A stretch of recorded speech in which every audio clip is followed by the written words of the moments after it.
Edoardo Galeano.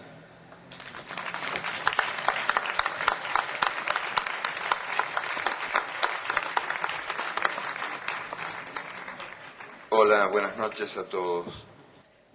Ante todo, estoy moralmente obligado a contestar algunas viles calumnias de Gianni Minà. En primer lugar, Las Venas Abiertas no fue escrita hace 40 años, 30 y un poquito. Y en segundo lugar, eso de que yo soy irónico y sarcástico no corresponde a la realidad. Yo simplemente cuento las cosas que veo, las cosas que escucho. Por ejemplo, el otro día yo escuché a un cocinero que reunió a las aves, a las gallinas, a los gansos, a los pavos y a los faisanes y a los patos. Y yo escuché lo que el boco les decía, lo que el cocinero les decía. Me pareció interesante y quería contarles lo que escuché. El cocinero les preguntaba con qué salsa querían ser comidas. Una de las aves, creo que era una humilde gallina, dijo: nosotras no queremos ser comidas de ninguna manera. Y el cocinero aclaró: eso está fuera de la cuestión.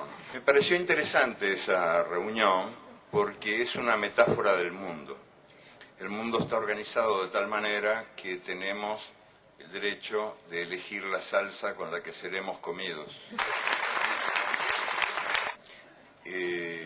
Dicen que es un mundo democrático, pero yo me pregunto hasta qué punto es democrático un mundo donde la soberanía se ha convertido, la soberanía de los países se ha convertido en un objeto de museo.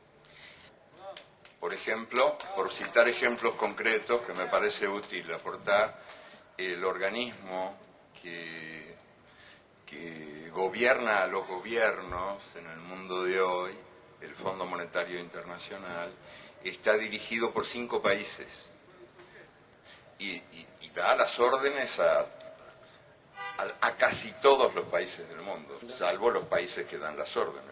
Claro, que pueden ser sádicos pero no masoquistas. Possono essere sì sadici, ma certamente non masochisti.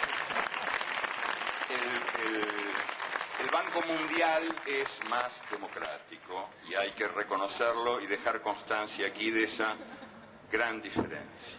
El Fondo Monetario está dirigido por 5 países y el Banco Mundial por 8. Después tenemos la Organización Mundial de Comercio, en cuyos estatutos se establece que las decisiones se tomarán por voto democrático. Nunca se votó en la Organización Mundial de Comercio.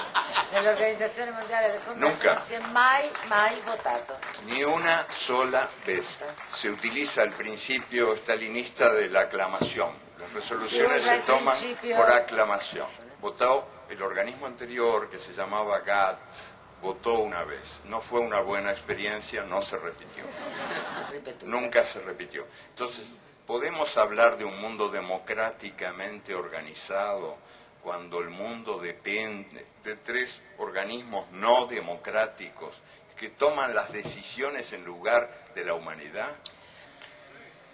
Podríamos también, si el tiempo diera, yo quiero ser breve, hablar del Consejo de Seguridad de las Naciones Unidas, que hoy por hoy parece que las guerras están bien cuando las Naciones Unidas las aprueban y están mal cuando no las aprueban. Pero ¿quién imparte questa benedizione? ¿Quién imparte questa benedizione? Las Naciones Unidas están formadas por una Asamblea General. Ahí estamos todos los países, todas las voces, incluso la de este señor que también quiere participar. Tutte le voci. Ma è simbólica. La Asamblea General es simbólica. Formula recomendaciones, no toma decisiones. Las decisiones las toma el Consejo de Seguridad. Y el Consejo de Seguridad está donde mandan los 5 países que tienen derecho de veto. El derecho de veto es el que de veras decide. Ellos velan por la paz mundial, pero son también los 5 principales fabricantes y vendedores de armas en el mundo. Tutelano.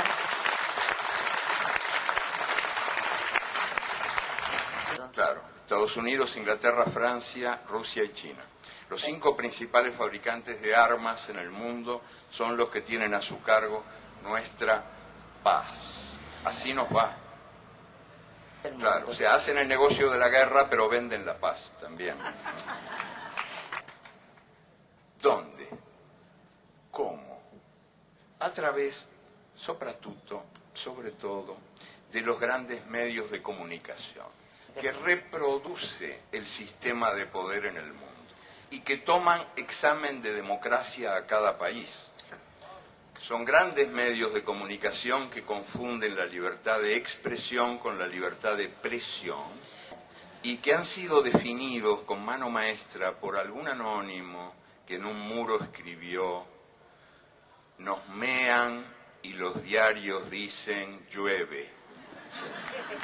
El caso más claro, más escandaloso de manipulación de la opinión pública mundial es hoy por hoy el caso de Venezuela.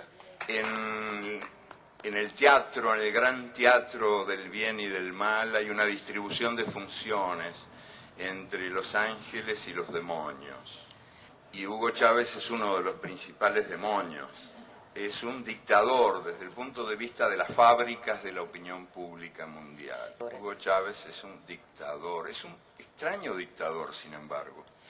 Ganó 8 elecciones en 5 años y ahora, recientemente, en el referéndum, fue el primer presidente en la historia de la humanidad que puso su cargo a disposición de la gente.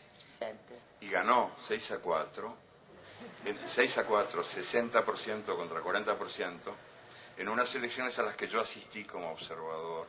Sí, puedo dar testimonio de que fueron elecciones transparentes, donde por primera vez se logró evitar que votaran los muertos, que en Venezuela tenían la mala costumbre de votar, y que es una mala hábito, una negativa hábito, ¿no?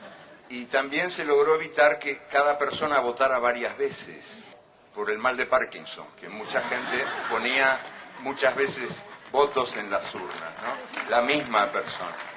Entonces Venezuela es un país extraño donde ocurre esto y al mismo tiempo uno asiste a las denuncias por la falta de libertad de expresión.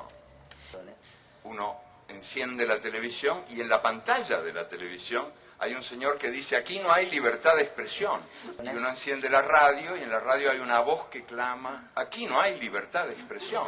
Y uno abre el diario y hay un título enorme que dice en el diario: aquí no hay libertad de expresión. Hubo un solo medio de comunicación clausurado en Venezuela en los últimos 5 años, el Canal 8 de televisión. El Canale 8 de la televisión. Pero no fue clausurado por Chávez, sino por estos demócratas que tomaron el poder a través de un golpe de Estado durante 48 horas. Y en esas 48 horas cerraron todo. Cerraron le 48 horas hanno chiuso tutto. Cerraron la Asamblea General, anularon la Constitución. O sea, extraña dictadura y extraños demócratas, ¿no? Sí. Sí, yo creo que hay ahí un divorcio ejemplar. El divorcio entre la realidad real y la realidad virtual que los medios muestran como única realidad posible. ¿Y cuál es la explicación de eso? Muy sencillamente, les cuento que en Venezuela había 5 millones de personas sin derechos cívicos, porque no tenían documentos. Y los hijos no podían ir a las escuelas porque no tenían partida de nacimiento. Eso es lo que Chávez está cambiando, porque en pleno paraíso petrolero, en lo que se llama la Venezuela saudí, había 1,5 millones de analfabetos, que ahora se están alfabetizando. Y esto explica la furia de los grandes medios llamados de comunicación que incomunican a la gente. Sí, de comunicación incomunicante. Y también explica el resultado de esta elección y de las elecciones anteriores, porque hay un pueblo que resume su actitud de perfecta manera a través de la frase que dijo un venezolano pobre que fue encuestado recientemente. Sí, que es más expresiva que cualquier discurso. Dijo, yo no quiero que Chávez se vaya porque no quiero volver a ser invisible.